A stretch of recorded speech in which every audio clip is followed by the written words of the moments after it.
Hi, I'm Blakk. I am a singer-songwriter, spoken word artist, and all-around advocate for mental health.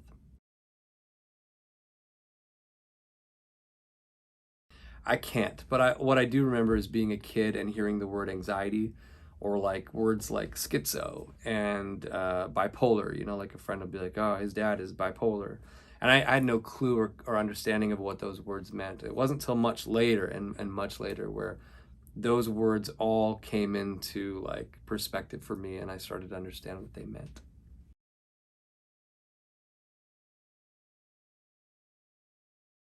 I am really passionate about this topic and I'm really divided about it.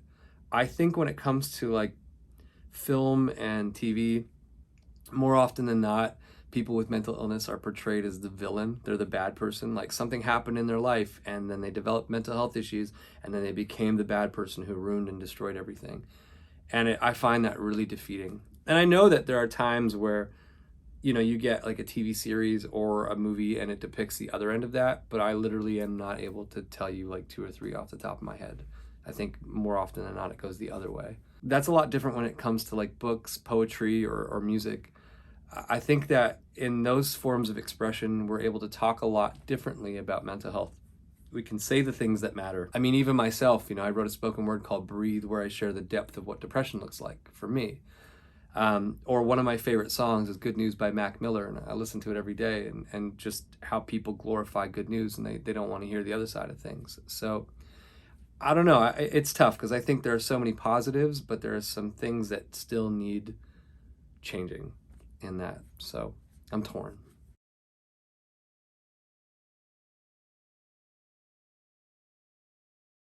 I think if we're going to get to a society where people talk about mental health in the same way they talk about like a broken arm, I just think it's education.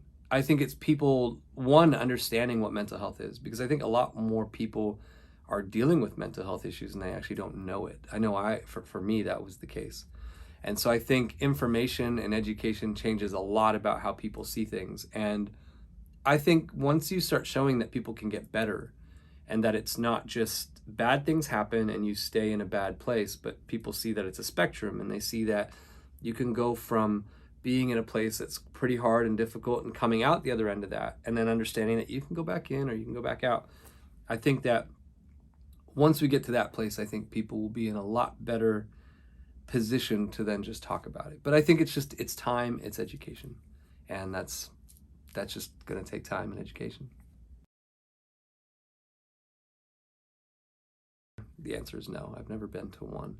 If I had to imagine what it's like, I'd hope that it's a place that people can get the help that they need. And I think that I'd hope that there's a lot of love and a lot of support, because oftentimes, when people are in that position where they find themselves in a psychiatric hospital, they're hanging on. They're struggling with some pretty big things. So I'd hope that it would be a place where people can get the help they need. Yes. How I found out was that I thought what I was feeling was normal. I thought everybody else felt the same way. I thought that every single person couldn't get out of bed for 2 weeks at a time, or would feel incredibly overwhelmed when they walked into a place where there were people. I thought every single person had mood swings that were pretty wild. I thought every single person stayed up really late and barely slept, or then found themselves in the opposite end of that. So it was pretty shocking to find out not everybody felt like that. For me, it started with anxiety. I was struggling with severe social anxiety. I had trouble being in crowds. I had trouble going out in public. I found myself lying to friends and myself about why I wouldn't go to certain events or parties, and it was just because I had debilitating anxiety for whatever reason I didn't know. I was just afraid. And it really hurt me. It made me feel sick all the time. It made me feel really upset and frustrated with myself. From there, once I started discovering things about anxiety, then bigger conversations started to happen. And one of my best friends was dealing with depression. And the more he would describe his depression, I found myself going, wait, I feel a lot of those same things. And so that started this journey of like talking to people. And then that led me to talk to a therapist. It came to a pretty dark place with me. And this is just the way it is. Like, I found myself suicidal. I didn't want to live anymore, and I was planning a suicide. And it was crushing. I didn't really know what else to do in life, and I felt like no one cared about me. Nobody cared if I was alive, and I quite frankly didn't care if I was alive myself. And I got through the first scare of that and started getting healthy and making changes in my life, and that kind of helped me out, but I still didn't understand a lot of what I was feeling. And one day it got to the place where it got really scary, and I actually raced to a hospital, and I told them I was thinking of taking my life, and I was really scared. And I get emotional even talking about it. It sucked. And from there, I was offered help with a psychiatrist, and I went and spoke to a psychiatrist. And that's when I found out that I have a type of bipolar disorder, a mild form of bipolar disorder, and that changed my whole life, understanding that. Being able to like be diagnosed by somebody and being told to like what to look at was so helpful, because then I started to have answers. I started to understand a lot more about my life. I understood why I did certain things and why other things I couldn't do. I started to understand why I would stay up all night, like day after day after day, and I would be okay, and I'd feel pretty awesome actually. And I found out that's what you call mania, or being in a manic state.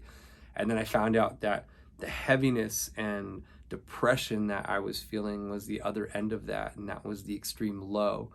And then finding out that that shift can happen pretty quickly sometimes, or sometimes it takes long periods of time.